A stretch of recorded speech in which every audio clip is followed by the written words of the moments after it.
barabara hazipitiki, na hii sehemu yetu ni sehemu ya ukulima.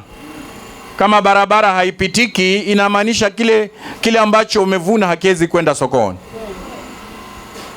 Kama kuna soko linajengwa kwa miaka 5 halijaiva, na kila siku tuambua soko litaiva, hii kubwa litakusaidia kweli? Na mwenye jukumu nani? Ni serikali ya ugatuzi.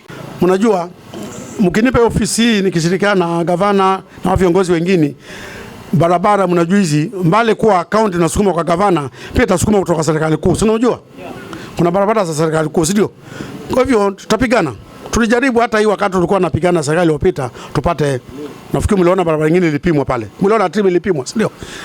Tulipigana wakati tulikuwa tukifanya sub county, ndio tulipigana. Kwa hivyo mkiniweka huko, najua itakuwa na nafasi ya kwenda kwa rais pia.